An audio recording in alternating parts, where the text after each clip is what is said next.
नमस्कार मंडळी. आजची आपली साधी सोपी अशी थाळी तुमच्यासोबत मी शेअर करणार आहे. रोजचा जो आपला साधा सोपा असा स्वयंपाक असतो, त्यात जर आपण थोडेफार बदल केले तर तो स्वयंपाकसुद्धा अतिशय चवीला रुचकर असा तयार होतो.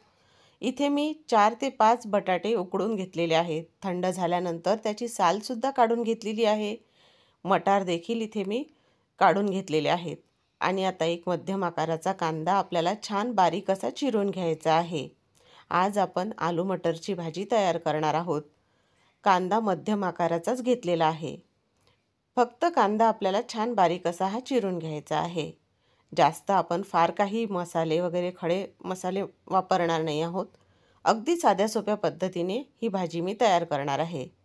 आता कांदासुद्धा आपला चिरून घेतल्यानंतर मग आपण भाजीला फोडणीसुद्धा घालूया.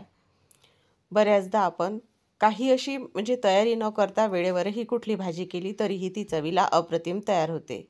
आता 8 ते 10 लसूण पाकळ्या, एक आल्याचा तुकडा मिक्सरमध्ये फिरवून घेते आणि थोडा जाडसरच हा फिरवून घेणार आहे.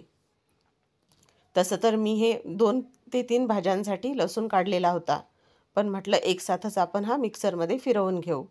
आता एका भांड्यामध्ये तेल टाकलेलं आहे, त्यामध्ये मोहरी टाकली. मोहरी तडतडल्यानंतर त्यामध्ये हिंग टाकलेला आहे आणि नंतर आता आपला हा कांदा जो चिरून घेतलेला होता आपण तो सुद्धा घातलेला आहे. आता कांदा हलकासा गुलाबी रंग परतेपर्यंत म्हणजे बदलेपर्यंत आपल्याला परतून घ्यायचा आहे. नंतर त्यामध्ये मग मी आलं लसूण घालून घेतलेलं आहे, ते सुद्धा थोडं परतून घेतलेलं आहे आणि नंतर मग त्यामध्ये मी 1 वाटी एवढे मटार टाकलेले आहेत. ते तेलामध्ये आपल्याला हलकेसे 2 ते 3 मिनटं परतून घ्यायचे आहेत. त्यानंतर इथे अर्धा चमचा मी कांदा लसूण मसाला, अर्धा चमचा इथे धनेपूड, त्याचबरोबर चवीप्रमाणे लाल तिखट आणि हळद घातलेली आहे. आणि आता सर्वात शेवटी इथे मी गरम मसाला घातलेला आहे. आता आपल्याला सर्व छान असं साहित्य मिक्स करून घ्यायचं आहे. आता आपले जे कोरडे मसाले तेलामध्ये छान परतून झाल्यानंतर मग आपण त्यामध्ये बटाटे घालणार आहोत. मटारसुद्धा तेलामध्ये परतून आपले झालेले आहेत. आता बटाटा आपल्याला हाताने असा तोडून यामध्ये घालायचा आहे. अगदीच लगदा आपल्याला याचा करायचा नाही. जास्तच काही मोठे तुकडे असतील बटाट्याचे तर ते चमच्याने आपल्याला फोडून घ्यायचे आहेत. आता सर्व टाकलेलं साहित्य असं आपल्याला एकजीव करून घ्यायचं आहे आणि नंतर मग त्यामध्ये आपण गरम करून घेतलेलं पाणी घालणार आहोत. तर इथे हे पाणी आपण यामध्ये गरजेप्रमाणे घालायचं आहे. जास्तही ही भाजी आपण पातळ अशी करणार नाही आहोत. आणि नंतर मग यामध्ये आपण चवीप्रमाणे मीठसुद्धा घालून घेणार आहोत. मिठाचं प्रमाणही व्यवस्थित असं आपल्याला भाजीमध्ये ठेवायचं आहे. नाहीतर मग तो पदार्थ अळणी लागतो आणि खायलासुद्धा तितका रुचकर लागत नाही. आता मीठ आपण घातल्यानंतर छान असं आपल्याला मिक्स करून घ्यायचं आहे. बऱ्याचदा काय म्हणजे पदार्थ असे साधे सोपे असे तयार केले तर खूप छान लागतात. तर आता बघा काही तुकडे मोठे होते तर मी ते सुद्धा फोडून घेतलेले आहेत. आता यामध्ये कसुरी मेथी घातली आणि बारीक कापून घेतलेली कोथिंबीरसुद्धा घातलेली आहे आणि छान एकदा असं पूर्ण मिक्स करून घेते आणि बघा भाजीला हा दाटसरपणाही छान आलेला आहे.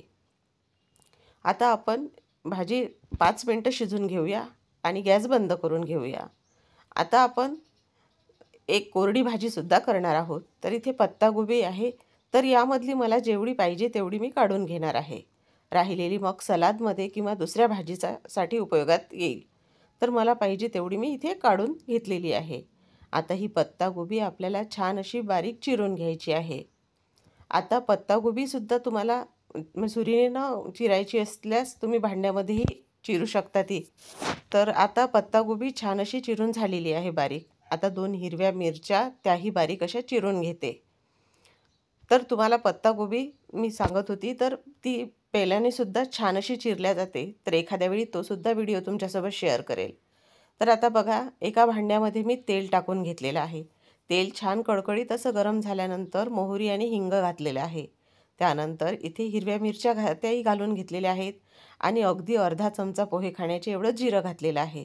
आता या भाजीमध्ये आपण फक्त गरम मसाला अर्धा चमचा आणि हळद घातलेली आहे. लसूण जिरं इथे आपण वापरलेलं नाही. आणि त्यानंतर ही पत्ताकोबी धुवून घेतली होती आपण आणि चाळणीमध्ये पूर्ण पाणी निथळून घेण्यासाठी ठेवलेली होती. तर आता ती पत्ताकोबीसुद्धा आपल्याला यामध्ये घालायची आहे आणि वरून बारीक चिरून घेतलेली कोथिंबीर आणि चवीप्रमाणे मीठ घालायचं आहे. तर आता ही भाजी तुम्हाला जर जास्त शिजू द्यायची असेल तर ती वाफेवर आपल्याला शिजवायची आहे. इथे पाण्याचा आपण अजिबातही वापर करणार नाही आहोत. तर झाकण ठेवून 5 मिनिटे वाफ काढून घेतलेली आहे आणि अति प्रमाणातही ही भाजी आपल्याला शिजू द्यायची नाही. तर बघा ही भाजी आपली खाण्यासाठी अगदी तयार झालेली आहे. गरम चपातीबरोबर अगदी नुसती ही भाजी जरी तुम्ही खाल्ली तरीही चवीला खूप छान लागते. मुलांच्या टिफिनसाठीही तुम्ही ही अशी भाजी करून देऊ शकता. तर आता बघा ही पत्ताकोबीसुद्धा आपली तयार झालेली आहे. आता राहिल्या फक्त आपल्या चपात्या. भात तर मी आधीच तयार करून घेतलेला होता. तर आता चपात्यासुद्धा तयार करायच्या. तर इथे मी रोज फुलके न टाकता आमच्या इथे रोज घडीच्या चपात्या म्हणजे लागतात जेवायला. तर ही घडीची चपाती तुमच्यासोबत याआधीसुद्धा शेअर केलेली आहे. त्यामध्ये पूर्ण डिटेलमध्ये न शेअर करता मी थोड्या-थोड्या क्लिप यामध्ये टाकलेल्या आहेत. तर आता बघा ही घडीची चपातीसुद्धा आपल्याला करून घ्यायची आहे आणि ही चपातीसुद्धा आपल्याला छान अशी भाजून घ्यायची आहे.